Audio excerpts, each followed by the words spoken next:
Kung walang dapat itago, bakit takot sa pagharap sa gitna ng lumalakas na impeachment case laban kay Vice President Sara Duterte? Lumabas sa isang survey na malaking bilang ng mga Pilipino ang nais siyang personal na humarap sa Senado upang sagutin ang mga aligasyon laban sa kanya.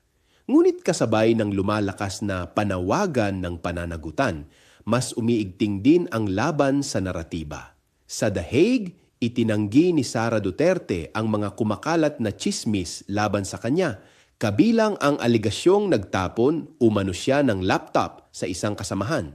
Tinawag niya itong basura at bahagi umano ng organisadong pagpapakalat ng maling imahe upang palabasing siya ay baliw, incompetent o may ibang nakatagong agenda. Para sa kanyang kampo at mga taga-suporta, isa itong malinaw na political demolition job.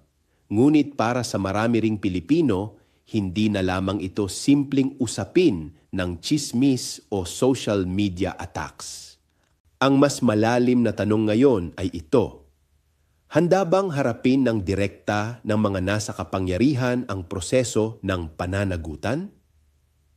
Sa isang bansang sawa na sa propaganda, scripted narratives at politikang puro emosyon, mas nagiging mahalaga ang personal na pagharap, malinaw na pagsagot at paggalang sa proseso. Dahil habang mas lumalakas ang sigaw ng political persecution, mas lumalakas din ang panawagan ng taumbayan para sa transparency at direktang paliwanag.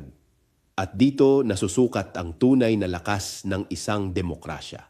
Hindi kung gaano kalakas ang social media machinery, hindi kung gaano karami ang mga loyal supporters, kundi kung may kakayahan pa bang panagutin ang mga pinakamakapangyarihang pangalan sa bansa sa loob mismo ng demokratikong proseso. Kapag ang bawat tanong ay agad tinatawag na atake at ang bawat investigasyon ay agad tinatawag na persecution, unti-unting namamatay ang espasyo para sa katotohanan. At kapag nawalan ng tiwala ang mamamayan sa kakayahan ng sistema na magbigay ng malinaw at patas na proseso, mas lalong lumalalim ang pagkakahati ng bayan. Hindi kailangang magkasundo ang lahat tungkol kay Sara Duterte. Ngunit mahalagang magkasundo ang bayan na ang sinumang may mataas na posisyon ay dapat handang humarap, sumagot at managot sa harap ng publiko. Ako si Bishop Tonyo, obispong migrante sa Europa, at ito ang Damdaming Makabayan, tinig mula sa laylayan. Hanggang sa muli,